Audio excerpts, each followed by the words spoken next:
Assalamualaikum warahmatullahi wabarakatuh. Innal hamdalillah nahmaduhu wa nasta'inuhu wa nastaghfiruh wa na'udzu billahi min syururi anfusina wa min sayyiati a'malina. May yahdihillahu fala mudilla lahu wa may yudlil fala hadiyalah. Ashhadu an la ilaha illallah wahdahu la syarika lah wa ashhadu anna Muhammadan abduhu wa rasuluh la nabiyya wa la rasula ba'dah. Allahumma salli wa sallim wa barik ala nabiyyina Muhammadin wa ala alihi wa ashabihi wa man tabi'ahum bi ihsanin wa man jahada fi sabilihi ila yaumiddin. A'udzu billahi minasy syaithanir rajim. Ya ayyuhalladzina amanu taqullaha haqqa tuqatih wa la tamutunna illa wa antum muslimun. Rabbi shrah li sadri wa yassir li amri wahlul 'uqdatam min lisani yafqahu qawli. Allahumma 'allimna ma yanfa'una wanfa'na bima 'allamtana wa zidna 'ilma. Amma ba'd. Ikhwani fillah rahimani wa rahimakumullah. Puji dan syukur senantiasa kita panjatkan kehadirat Allah Subhanahu wa ta'ala atas segala limpahan nikmat yang telah Allah Subhanahu wa ta'ala berikan kepada kita semua. Pada kesempatan malam hari ini kita bisa berkumpul, bermuwajahah, menghadiri majelis ilmu dalam rangka untuk thalabul ilmi. Semoga apa yang kita niatkan ikhlas karena Allah Subhanahu wa ta'ala, mendapatkan pahala yang besar dari sisi Allah Subhanahu wa ta'ala. Salawat beriring salam semoga senantiasa tercurahkan, terlimpahkan kepada uswah kita, teladan kita, Nabi Agung Muhammad sallallahu alaihi wasallam, keluarga, sahabat, tabi'in, tabi'ut tabi'in, dan seluruh umatnya yang istiqamah menjalankan agama Islam sampai hari kiamat. Ikhwani fillah rahimani wa rahimakumullah. Dalam sebuah hadis yang terdapat dalam kitab Jami'ul Masail yang ditulis oleh Syekhul Islam Ibnu Taimiyah, hadis ini diriwayatkan oleh Imam Ahmad. Hadis ini derajatnya dhaif, lemah.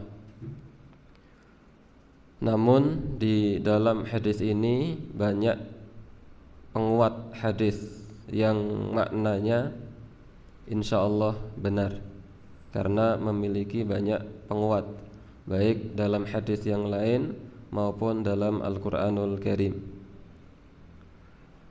Hadis ini diriwayatkan oleh Imam Ahmad, dinukil oleh Syekhul Islam Ibnu Taimiyah dalam kitab beliau Jami'ul Masail jilid yang ke-3.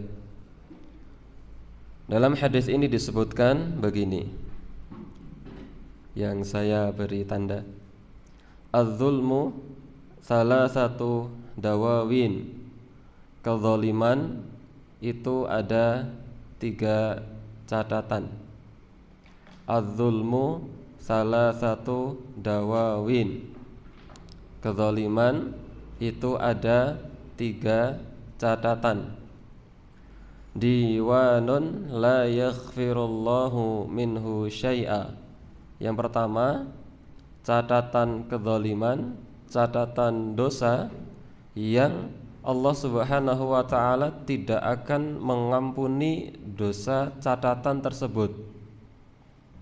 Yang pertama, catatan dosa, catatan kezaliman yang Allah Subhanahu wa ta'ala tidak akan mengampuni catatan dosa kezaliman tersebut. Allah tidak akan mengampuni. Yang kedua, wadiwanun, dan catatan dosa la ya'ba'ullahu bihi syai'a, yang Allah Subhanahu wa ta'ala tidak menghiraukan catatan kezaliman dosa tersebut. Yang pertama, catatan dosa yang Allah Subhanahu wa taala tidak akan mengampuni catatan dosa tersebut. Yang kedua, catatan dosa yang Allah Subhanahu wa taala tidak menghiraukan catatan dosa tersebut. Wadiwanu, dan yang ketiga adalah catatan wadiwanun, dan yang ketiga adalah catatan dosa la yatrukullahu minhu syai'a, yang Allah Subhanahu wa taala tidak akan membiarkan catatan tersebut.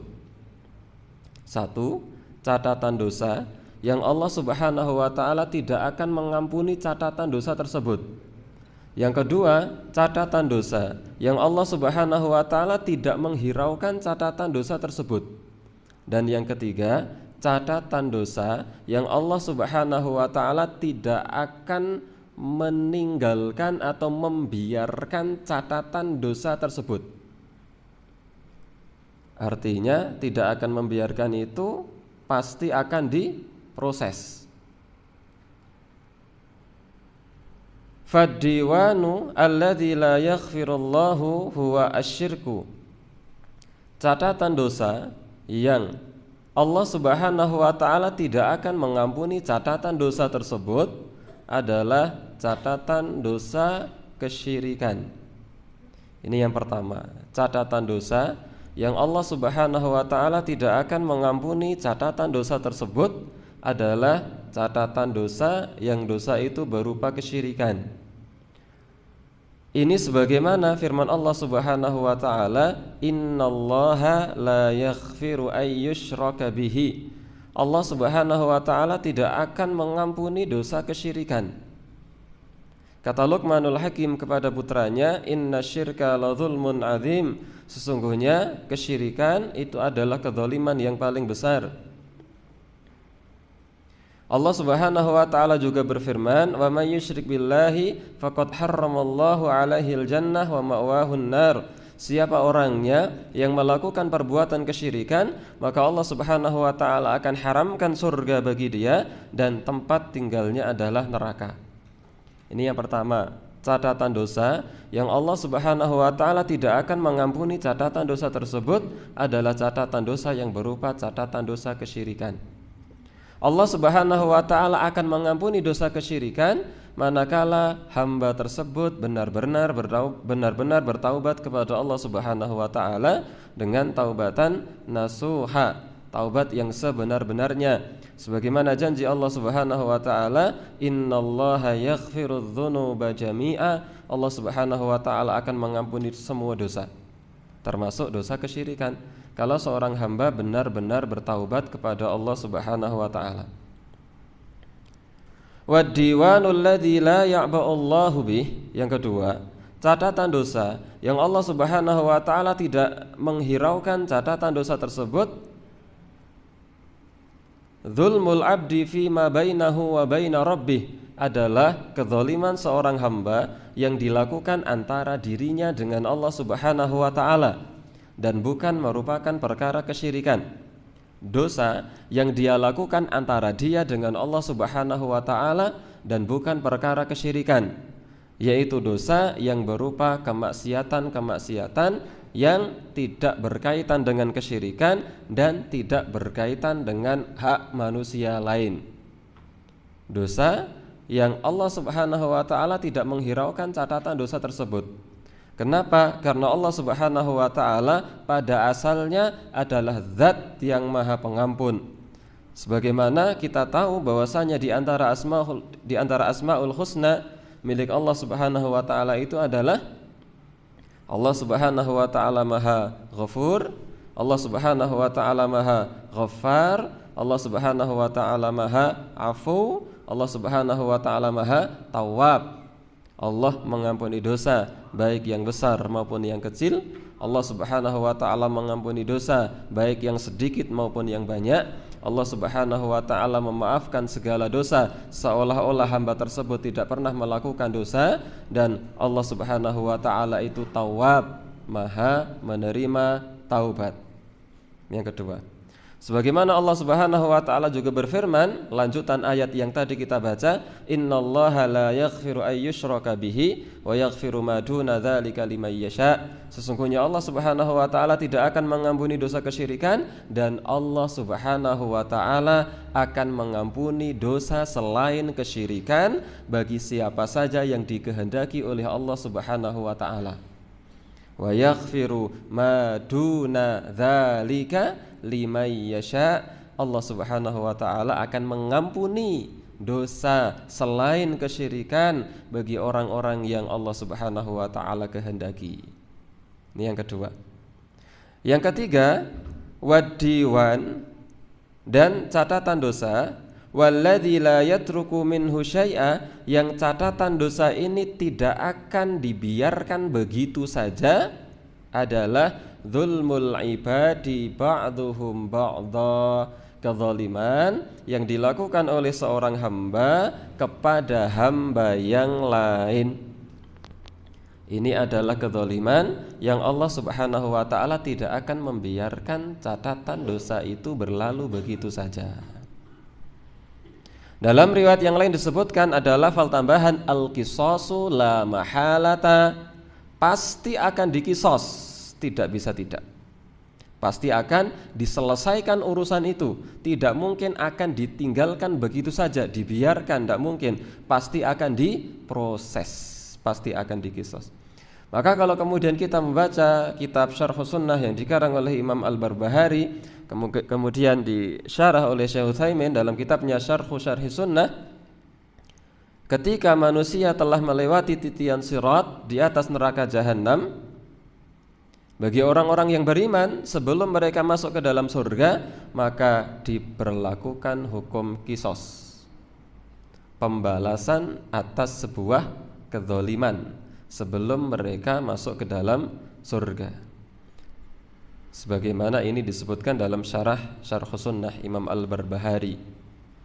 Sebelum manusia masuk ke dalam surga, orang-orang mukmin yang telah berhasil melewati titian sirat di atas neraka jahanam, maka mereka akan diberlakukan hukum kisos, balasan atas sebuah kezaliman yang pernah dilakukan oleh fulan kepada fulan yang lain di dunia, dan di dunia belum sempat terbalas. Nah, inilah 3 catatan dosa, dan yang ketiga adalah catatan dosa yang Allah Subhanahu wa taala tidak akan membiarkan begitu saja catatan dosa itu berlalu. Pasti akan diproses. La yatruku minhu syai'a. Ikhwani fillah rahimani wa rahimakumullah, untuk mendetailkan penjelasan ini maka kita ambilkan dari kitab Al-Kabair yang dikarang oleh Imam Az-Zahabi tentang bagaimana kemudian besarnya perkara mendolimi orang lain. Catatan dosa yang ketiga, yaitu catatan dosa yang Allah Subhanahu wa taala tidak akan membiarkan catatan itu berlalu begitu saja. Kita untuk mendetailkan penjelasan ini kita ambil dari kitab Al-Kabair yang dikarang oleh Imam Az-Zahabi. Imam Az-Zahabi menjelaskan bahwa di antara dosa-dosa besar yang Allah Subhanahu wa taala ancam dengan ancaman neraka, dan Allah Subhanahu wa taala berikan peringatan yang keras terhadap pelakunya, adalah dosa besar yang berupa kezaliman kepada manusia. Di antara kezaliman kepada manusia itu adalah kezaliman dalam perkara harta. Maka kita fokuskan pembahasan itu pada kezaliman dalam perkara harta. Karena kezaliman kepada manusia itu ada 3 paling tidak. Yang pertama adalah kezaliman secara fisik, memukul, membunuh. Yang kedua kezaliman mendolimi kehormatan, memfitnah, mencaci, mencela, membuli dengan verbal. Dan yang ketiga adalah kezaliman dalam masalah harta, mencuri, menipu sehingga merugikan harta orang lain, merampok, korupsi dan lain sebagainya. Ikhwani fillah rahimani wa rahimakumullah. Imam Az-Zahabi membawakan banyak dalil untuk menjelaskan betapa kemudian mendolimi orang lain itu adalah perkara yang besar dalam agama Islam. Sampai dalam riwayat tadi disebutkan bahwa dosa ini tidak akan dibiarkan begitu saja, akan diproses oleh Allah Subhanahu wa taala. Dalil yang pertama yang dijadikan oleh Imam Az-Zahabi sebagai dalil bahwasanya mendolimi orang lain ini adalah perkara yang besar, bukan perkara yang remeh. Yang pertama adalah firman Allah Subhanahu wa taala. Surat napa niki? Surat Al-Baqarah ayat 188. Al-Baqarah ayat 188. Allah Subhanahu wa taala berfirman, "Wala ta'kulu amwalakum bainakum bil batil." Dan janganlah kalian semua memakan harta sesama kalian dengan cara yang batil. Janganlah kalian memakan harta sesama kalian dengan cara yang batil, wa tudlu biha ilal hukam, dan jangan pula kalian menyuap para hakim. Ikhwani fillah rahimani wa rahimakumullah. Perpindahan harta dalam agama Islam itu telah Islam ajarkan tata caranya secara detail. Perpindahan kepemilikan harta dalam agama Islam itu telah dijelaskan secara rinci dalam agama Islam. Maka dalam agama Islam kita mengenal banyak sekali akad untuk memindahkan harta dari satu orang kepada orang yang lain. Di sana ada akad jual beli, ada akad sewa menyewa, ada akad hutang piutang, ada akad pinjam meminjam, ada akad hibah, ada akad hadiah, ada akad sedekah, ada akad infak, ada akad wakaf, dan lain-lain. Perpindahan harta dalam agama Islam itu diatur secara detail. Oleh karenanya, di antara tujuan berlakunya syariat itu adalah hifdzul mal, menjaga kepemilikan harta. Seorang muslim haram memiliki harta orang lain tanpa akad yang jelas yang dibenarkan oleh syariat Islam. Nah, Allah Subhanahu wa taala berfirman, "Wala ta'kulu amwalakum bainakum bil batil." Janganlah kalian memakan harta sesama kalian dengan cara yang batil, yaitu dengan cara-cara yang tidak diajarkan, dengan cara-cara yang tidak sesuai dengan tuntunan agama Islam. Baik mencuri, baik menggosok, baik menipu kemudian mencurangi dan lain sebagainya. Yang pertama, dalil yang diungkap oleh Imam Az-Zahabi untuk menjelaskan bahwa permasalahan mendolimi orang lain itu bukan perkara remeh dalam agama Islam. Yang kedua, dalil yang diungkapkan oleh Imam Az-Zahabi untuk menjelaskan bahwa dosa kezaliman kepada orang lain ini adalah perkara yang besar di sisi Allah Subhanahu wa taala. Dalil yang kedua adalah firman Allah Subhanahu wa taala surat Asy-Syura ayat 42. Surat Asy-Syura ayat 42. Allah Subhanahu wa taala berfirman, "Innamas sabilu 'alal ladzina yadhlimunan nasa." Sesungguhnya kesalahan itu hanyalah untuk orang-orang yang mendolimi manusia. Wa yabghuna fil ardi bighairil haqq, dan mereka melampaui batas di atas muka bumi tanpa mengindahkan yang hak. Ulaika lahum adzabun alim, mereka itulah orang-orang yang bagi mereka azab yang pedih, adzabun alim. Ikhwani fillah rahimani wa rahimakumullah, di antara ciri-ciri dosa di mana dosa itu dikatakan sebagai dosa besar, itu adalah dosa yang pelakunya ada had tertentu di dunia. Menurut syariat Islam, pelakunya ada hukuman tertentu di dunia, maka itu adalah dosa besar. Atau dosa yang Allah Subhanahu wa ta'ala berikan ancaman khusus bagi pelakunya kelak di akhirat, maka itu masuk kategori dosa besar. Sehingga dosa besar itu adalah dosa yang pelakunya ada had tertentu di dunia atau pelakunya mendapatkan ancaman khusus di akhirat. Itu dosa besar. Nah, Allah Subhanahu wa ta'ala memberikan ancaman khusus bagi orang-orang yang mendolimi orang lain. Apa ancaman khusus bagi Allah? Apa ancaman khusus dari Allah? Ulaika lahum adzabun alim. Mereka itulah orang-orang yang bagi mereka azab yang pedih.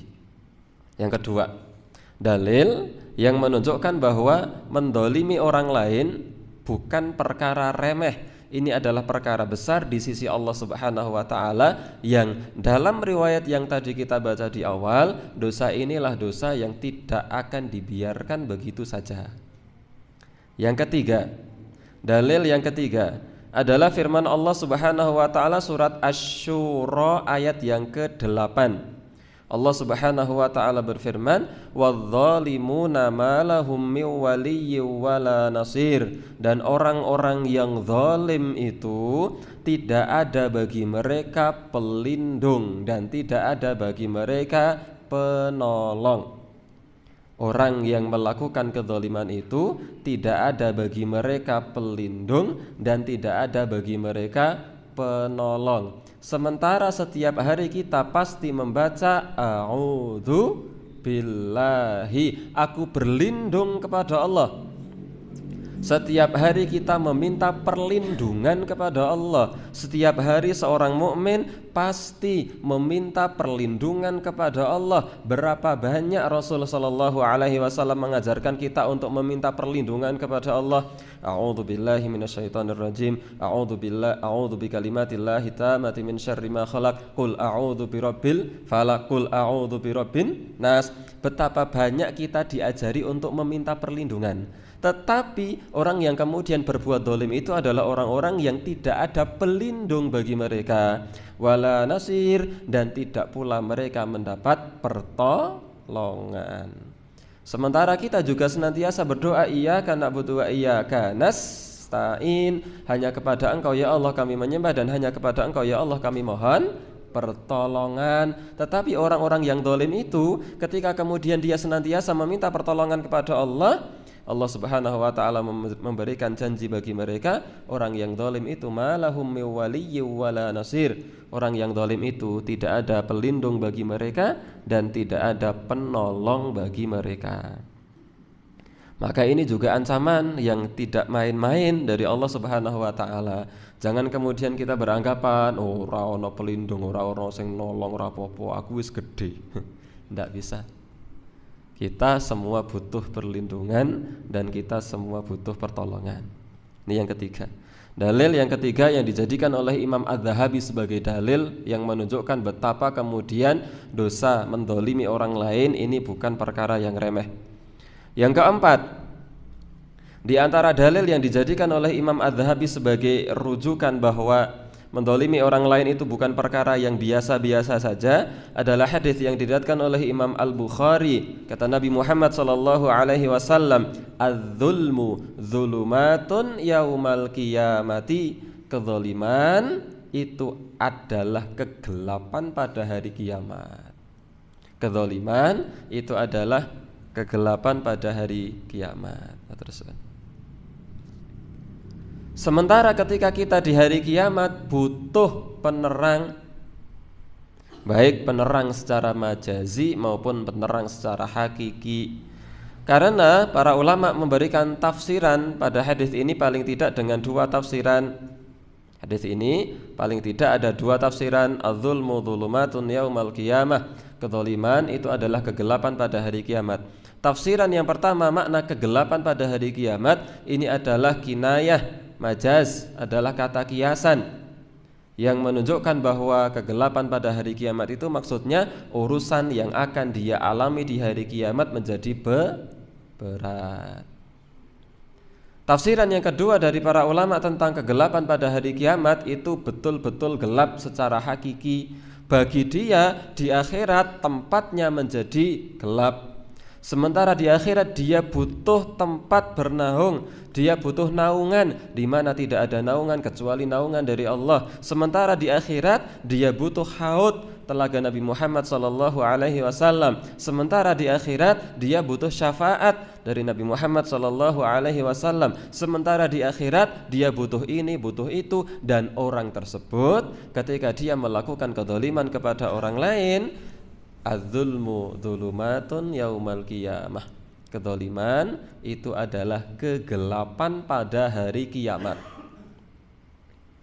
Dalil yang keempat, untuk menunjukkan bagaimana kemudian kedzaliman ini adalah perkara besar di sisi Allah Subhanahu wa taala. Yang kelima, dalil yang kelima yang ditulis oleh Imam Az-Zahabi untuk menunjukkan bahwasanya dosa mendolimi orang lain itu adalah dosa yang bukan dosa ringan. Sabda Nabi Muhammad SAW yang diriwayatkan oleh Imam Al-Bukhari, Nabi bersabda, man dzalama shibran minal ardi, siapa orangnya yang mendolimi satu jengkal tanah. Satu jengkal niku sak pinten? Sak kilan. Sak kilan niku pinten senti? 20-an atau 15-an. 15 sampai 20 sekitar 15 senti, satu jengkal tanah dizolimi, tuwikohu, maka tanah itu nanti akan dikalungkan di hari kiamat. Ini batas tanah kita, ini batas tanah kita, tanah kita segini. Kemudian kita mengurii, mendolimi, menambah 15 cm dari tanah yang bukan milik kita. Ini batas tanah. Kemudian ketika pengukuran tanah atau entah ketika apa, dia menambah tanahnya menjadi lebih banyak satu jengkal. Maka Rasul sallallahu alaihi wasallam bersabda, tuwikohu, maka akan dikalungkan tanah itu di lehernya ila sab'i ardina, sampai 7 lapis bumi, yaumal qiyamah, pada hari kiamat. Kenapa? Karena kepemilikan tanah itu hakikatnya adalah tanahnya batas ini, batas tanah ini, maka yang dimiliki adalah batas tanah ini terus ke bawah dan batas tanah ini terus ke atas. Ini batas tanah yang kita miliki. Oleh karenanya ketika ini tanah kita, maka ukurannya adalah terus naik lurus ke atas, sehingga ketika membuat satu bangunan di sini, maka batasannya adalah ini, tidak boleh sampai ke sana. Kalau sampai ke sana berarti termasuk mendolimi orang lain, kecuali kalau sudah mendapatkan izin dari sebelah, izin hak pakai, bukan hak milik. Kalau hak milik berarti sudah ini menjadi tanahnya kita. Izin hak pakai. Sampai kapan? Tergantung izin. Begitu juga ke bawah. Maka kalau membangun ke bawah misalnya, tidak boleh di bawah misalnya enten iki bangun juk di gerong. Tidak boleh. Ini siapa orangnya yang kata Nabi, man dzalama shibran minal ardi, yang mengurii, mendolimi satu saja jengkal tanah, satu jengkal niku, itu akan dikalungkan di lehernya kelak di hari kiamat sampai 7 lapis bumi. 7 lapis bumi ini berarti berapa kilometer? Berapa ratus, berapa juta kilometer. Dan itu akan ditampakkan kelak di hari kiamat, dan tanah itu akan dikalungkan padanya sebagai bukti bahwa di dunia dia telah mendolimi tanah orang lain.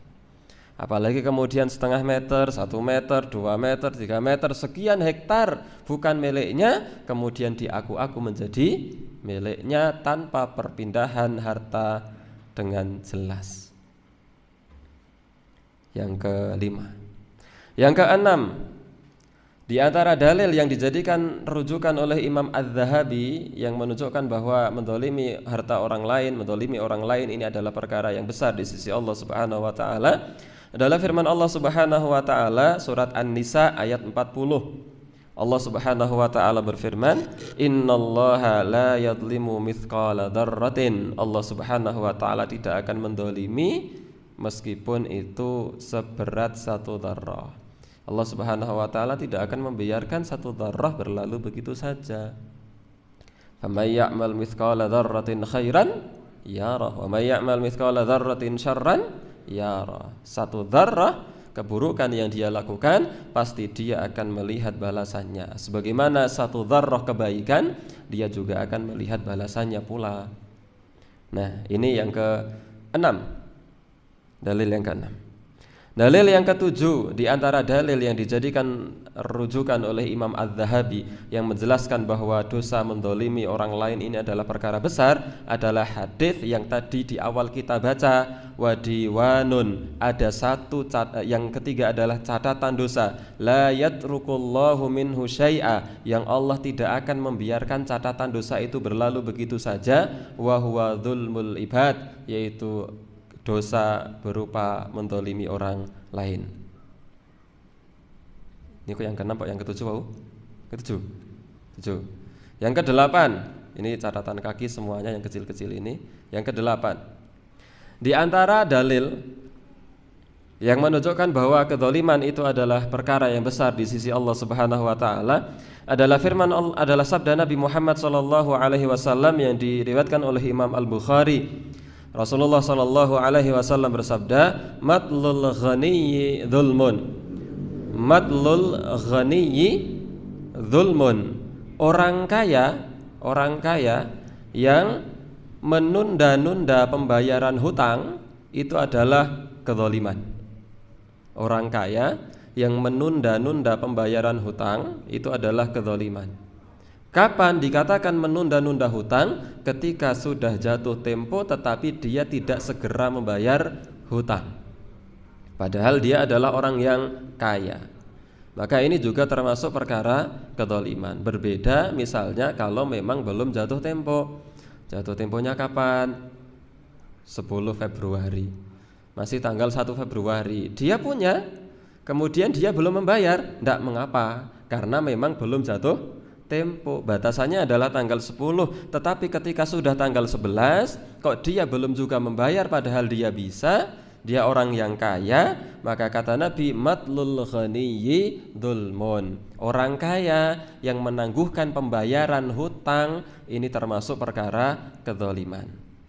Wa min akbari dzulmi, dan di antara, kata Imam Az-Zahabi, di antara kedzaliman yang besar itu adalah al-yaminul fajiratu ala haqqin alaihi, sumpah yang buruk untuk mengakui hak atas dirinya. Maksudnya apa? Maksudnya adalah dia mengaku-ngaku harta yang bukan hartanya, tetapi dia aku menjadi hartanya dengan bersumpah. HP bukan punya saya, sumpah demi Allah nggih nggon aku, padahal bukan punya saya. Ini adalah kedzaliman yang besar. Karena mengakui harta yang bukan miliknya itu sudah tidak boleh, apalagi mengaku-ngaku harta yang bukan miliknya dan dia sambil bersumpah. Ini lebih besar lagi dosanya. Ada HP di depan masjid, ono HP bandangan, kemudian dia ambil, mas, ngon sapa mas HP ini mas? Ngono aku, mosok yakin demi Allah ngono aku. Padahal bukan. Ini min akbari dzulmi, merupakan kedzaliman yang besar. Yang ke-8. Enggak nggih? 8. 9. Sekarang yang ke-9. Atau sekarang yang ke-10? Yang sekarang ke-9. Dalil yang ditulis oleh Imam Az-Zahabi yang ke-9 untuk menunjukkan bahwa kedzaliman ini adalah perkara yang besar di sisi Allah Subhanahu wa taala adalah sabda Rasul sallallahu alaihi wasallam yang ditulis yang dikeluarkan oleh Imam Muslim. Rasulullah sallallahu alaihi wasallam bersabda, "Man iqtata'a haqqam ri'in muslimin biyaminihi." siapa orangnya yang memutus hak seorang muslim dengan sumpahnya, misalnya tadi ini HP punya fulan, punya A, HP punya A, kemudian B mengambil atau menemukan padahal dia tahu HP ini punya A. Mas, kon sapa kowe? Kon aku, sumpah demi Allah, bersumpah mengaku-ngakui haknya padahal bukan haknya, sehingga hak orang lain tidak didapatkan, berpindah kepada dia dengan cara yang batil. Kata Nabi Muhammad SAW, aujaballahu lahu an-nar, Allah wajibkan orang itu masuk ke neraka. Orang yang bersumpah untuk memutus hak orang lain dan dia akui menjadi haknya.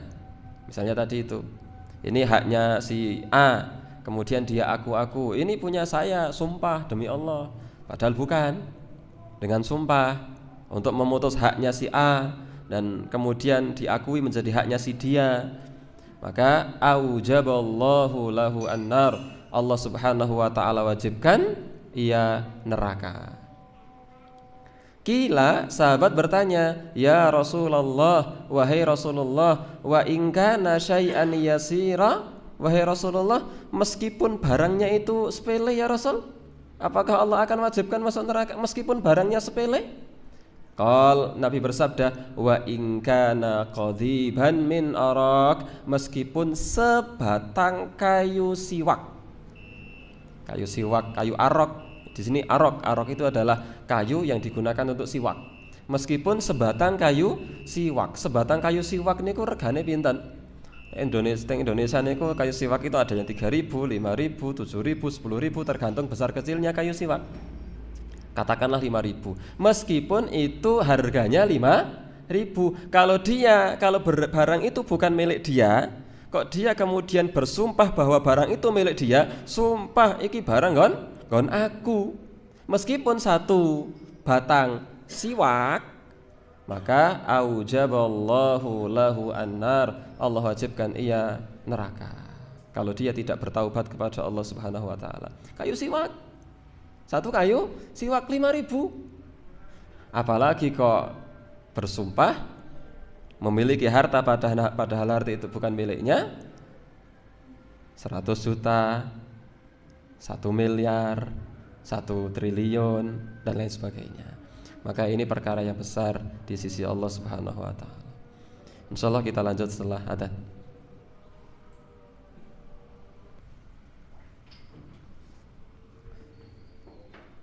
Bismillahirrahmanirrahim. Kita lanjutkan. Wa qala sallallahu alaihi wasallam, dan sabda Nabi Muhammad sallallahu alaihi wasallam yang diriwayatkan oleh Imam Muslim, man ista'malnahu ala amalin, siapa orangnya yang bekerja di tempat kami, fakatamana, kemudian dia mencuri harta kami, mengambil harta kami, makhitan, sehelai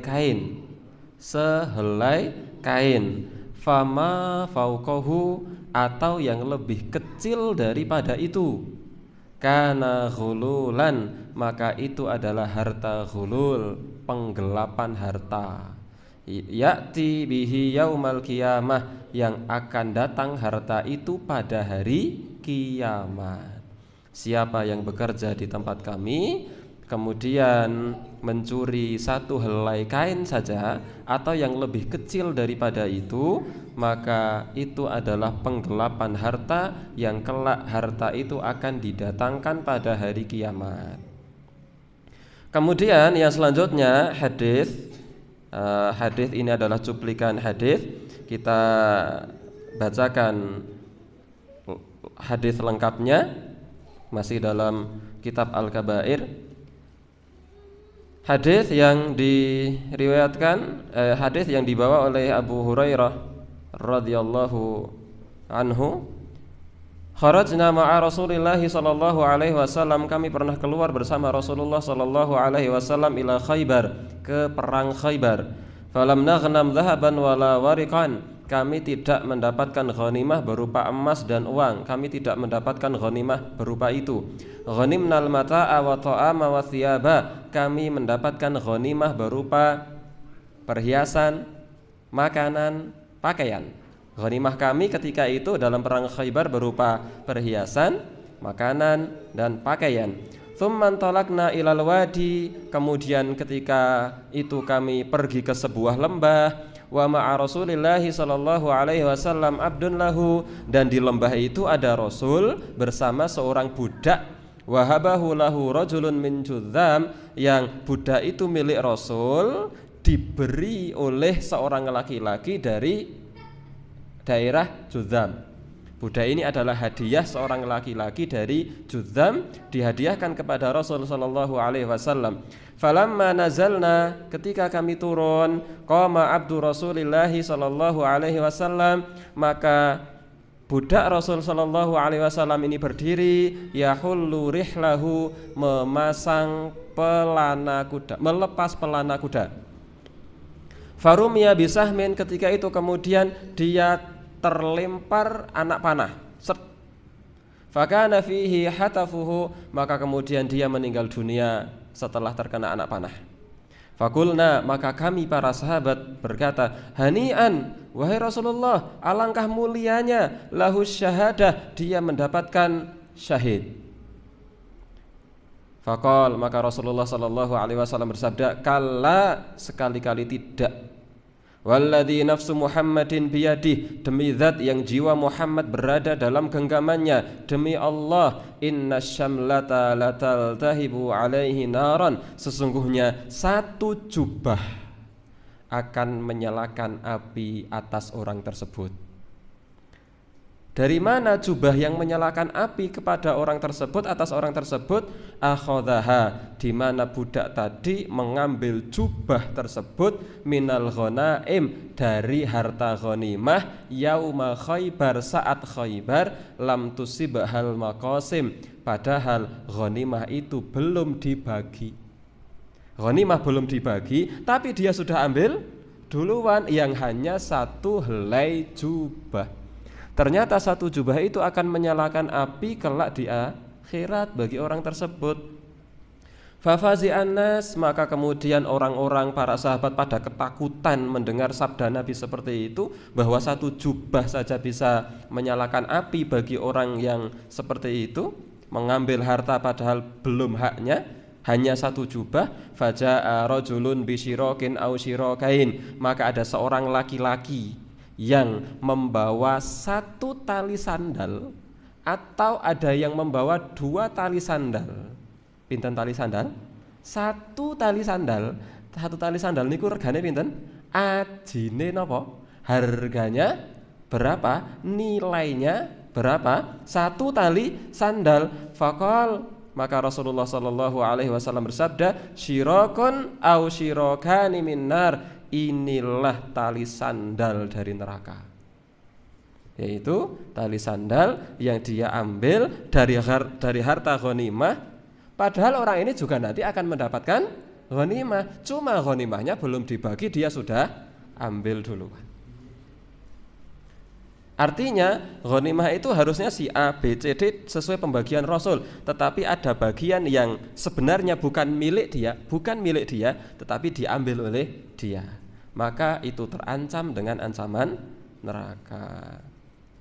Maka bagaimana kemudian besarnya dosa menzalimi orang lain. Masih banyak dalil yang diungkapkan oleh Imam Az-Zahabi untuk menjelaskan bahwa menzalimi orang lain ini adalah perkara yang besar di sisi Allah Subhanahu wa taala. Kita skip beberapa hadis karena cukup banyak. Rasulullah sallallahu alaihi wasallam bersabda, la yadkhulul jannata lahmun nabata min suhtin, tidak akan masuk surga daging yang tumbuh dari harta yang haram. An-naru aula bihi, neraka lebih pantas bagi orang tersebut, bagi daging tersebut. Ya, selanjutnya masih seirama dengan hadis yang sebelumnya. Wa yadkhulu fi hadzal bab, Imam Az-Zahabi kemudian menjelaskan di antara perkara yang masuk dalam perkara kedzaliman dalam pembahasan kita ini adalah al-mukas ay al-makkas, yaitu pemalak. Ini kedzaliman. Pemalak niku pemalak, perampas. Wa qati'ut thariq, perampok. Ini kedzaliman. Wasariq, pencuri, ini kedzaliman dalam masalah harta kepada orang lain. Ini sudah jelas kita maklumi, pencuri. Wal battat, pembuat onar, pembuat rusuh. Ini termasuk mendolimi orang lain, kedzaliman yang masuk dalam bab ini. Wal khain, pengkhianat. Ada A, B berserikat dalam masalah harta, kemudian A berkhianat, entah menipu, mengaku tidak laba, entah kemudian membawa pergi hartanya, pengkhianat. Wazughliyu, penipu. Wa man ista'ara syai'an fajahadahu, siapa orangnya yang meminjam sesuatu dan dia malah mengaku benda itu milik dia, tidak mau mengembalikan. Pinjam HP ini, nyileh HP ini, monggo. Setelah 5 hari di HP ini, opo HP kon aku iki ra jaluk-jaluk. Itu apakah ada? Mungkin ada, soalnya ditulis dalam kitab ini, mungkin ada. Pinjam uang, kapan dikembalikan? 3 bulan ya, berapa? 10 juta ya, 3 bulan ya. Ya, setelah 3 bulan ditagih, malah mencak lebih galak daripada yang memberi hutang. Kapan aku utang karo sampean misalnya.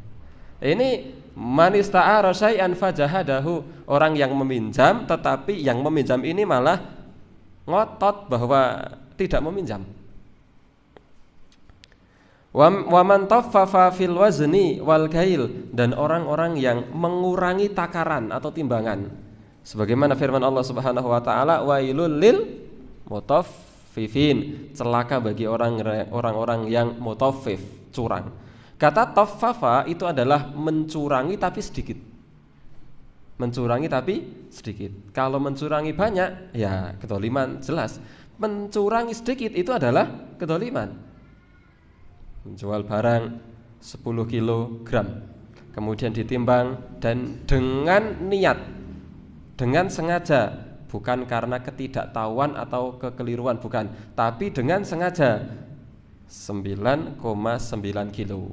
Yang 0,1 kilo dikurangi, soalnya kalau 0,1 kali 100 menjadi 1 kilo nanti ya, 9,9. Ini termasuk mutaffif. Dan Allah berfirman, wailul lil mutaffifin, celaka bagi orang-orang yang curang, yaitu mencurangi sedikit. Atau berapa liter? 1 liter, tapi kemudian 0,9 liter. Yang 0,1 liter dicurangi. Ini mutaffifin dan masuk dalam kategori mendolimi harta orang lain.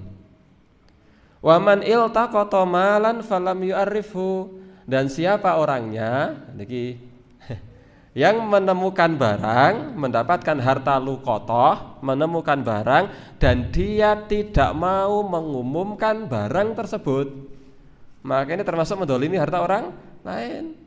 Ngajeng mereka dapat HP, wah rezeki anak soleh, wis ngaku-ngaku soleh, dikira rezeki, padahal itu nggak boleh, digembol, nggak benar.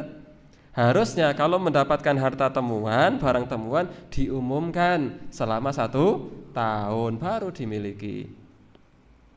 Kalau barang itu adalah barang yang makanan misalnya basi, boleh dimakan, tetapi nanti kalau setelah diumumkan ada yang mengaku, maka kemudian dia mengganti. Kalau tidak bisa, khawatir, ya sudah, nggak usah diambil, daripada khawatir tidak bisa amanah. Siapa orangnya yang menemukan barang kok tidak diumumkan? Saat ini mengumumkan barang itu gampang banget, tinggal difoto, upload di Facebook, wah itu diumumkan. Tinggal difoto, upload di Instagram jadikan story WA. Nah, tapi jangan story WA kemudian di privat. Story WA tapi di privat ya tidak ada yang lihat. Diumumkan. Baru boleh setelah 1 tahun. Sebelum 1 tahun tidak boleh. Di antara yang masuk dalam kategori kedzaliman itu adalah waman ba'a syai'an. Siapa orangnya yang menjual barang fihi aibun, di mana di barang itu ada cacat, ada aib, dia tahu kalau barang itu ada cacatnya, dia tahu, faghattahu, dan dia sengaja menyembunyikan cacatnya. HP ini apik Mas? Wah, apik tenan iki. No minus, mulus, like new. Lecet pemakaian wajar. Padahal sudah ganti LCD, sudah kecemplung air, sudah macam-macam. Dia katakan no minus, mulus, lengkap seperti baru. Masih bergaransi, padahal sudah tidak bergaransi. Ini tidak benar. Ini termasuk kedzaliman dalam pembahasan bab ini. Sehingga ketika kemudian kita menjual barang, kalau memang kita tahu bahwasanya barang itu ada cacat yang bisa jadi merugikan pembeli, maka harus kita sampaikan. Jual motor, enten minusnya Mas? Oh enten niki Pak. Napa? Niki stange niku nek diinggokke muni ngik. Niki motor niku nek direm muni ngik ngik ngik ngik. Niki napa? Sepeda motore nek damel boncengan nggih ngek ngek ngek ngek muni. Pokoke muni kabeh Mas, Pak, muni kabeh Pak. Anjur sing ora muni ki napane Mas? Sing ora muni namung klakson. Klaksone sing mboten muni, liyane muni kabeh, maka berikan. Ini berat, tapi hanya akan bisa dilakukan oleh orang-orang yang beriman. Ini berat. Karena bisa jadi justru akan mengurangi laba. Tapi kita tidak tahu. Inilah yang kemudian betul-betul akan barokah di sisi Allah Subhanahu wa ta'ala. Barokah dengan berbagai macam makna, sebagaimana pernah kita sampaikan tentang konsep barokah dalam agama Islam. Wal muqamir, di antara kedzaliman itu adalah penjudi. Ini kedzaliman kepada orang lain, penjudi. Wa mukhbirul mushtari bizaid. Ini juga perlu hati-hati. Apa? Dan mengabarkan kepada pembeli bahwa bizaid ada kelebihan modal. Maksudnya begini. Kita penjual misalnya, ada si A menjual pakaian, baju, harganya 100.000. Pembeli datang kepada A, Pak, beli baju sing niku pinten regine? Oh, 200.000. Wah, Pak, mbok 150 nggih, bareng. 150 dereng angsal Mas. Wong gak kulake wae 190. Masa dinya 150, padahal kulaknya 140. Misal padahal kulaannya 140. Kulaan 140 itu dia aku bahwa kulaannya 190. Ada informasi yang dilebihkan oleh penjual. Maka ini masuk dalam kategori mendolimi harta orang lain. Ini masuk dalam bab ini wa mukhbirul mushtari bizaid. Wah, ning wis biasane ngono kuwe. Jangan ikut biasanya. Berat. Wah, ngaji tombok ngerti. Ya, enggak, ini demi akhirat kita. Yang diperbolehkan itu justru merahasiakan malah tidak masalah. Pinten Pak niki 200.000. Wah, 150 ya. Mau durung oleh 150 kok njuk 150. Jenengan kulake pira to? Pinten to kulake? Oh, rahasia. Kulake teng pundi to? Ayo rahasia. Kulake berapa? Harganya berapa? Laba berapa? Kulak di mana? Itu rahasia. Boleh dirahasiakan, sangat boleh dirahasiakan. Selama tidak menipu. 150. Wah, wong kulake wae 190. Padahal kulaannya 170 misalnya, dilebihkan 10.000. Ini termasuk wa mukhbirul mushtari bizaid, mengabarkan kepada pembeli ada tambahan tadi modal. Ini termasuk perkara dalam bab ini, yaitu kedzaliman kepada orang lain. Ikhwani fillah rahimani wa rahimakumullah. Ini yang bisa kita sampaikan tentang kedzaliman, yang semoga Allah Subhanahu wa taala senantiasa membimbing kita untuk bisa menjauhi kedzaliman-kedzaliman, karena kedzaliman-kedzaliman, khususnya kedzaliman dalam masalah kehormatan, kedzaliman dalam masalah harta, ini adalah kedzaliman yang la yatrukullaha minhu syai'a, tidak akan berlalu begitu saja.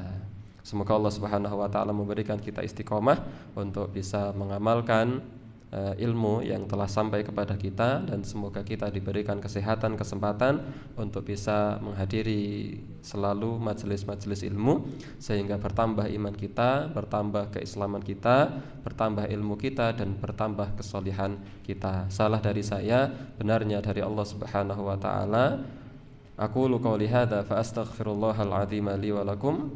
Walhamdulillahi rabbil alamin. Wassalatu wassalamu ala rasulillahi imamil mursalin. Wassalamu alaikum warahmatullahi wabarakatuh.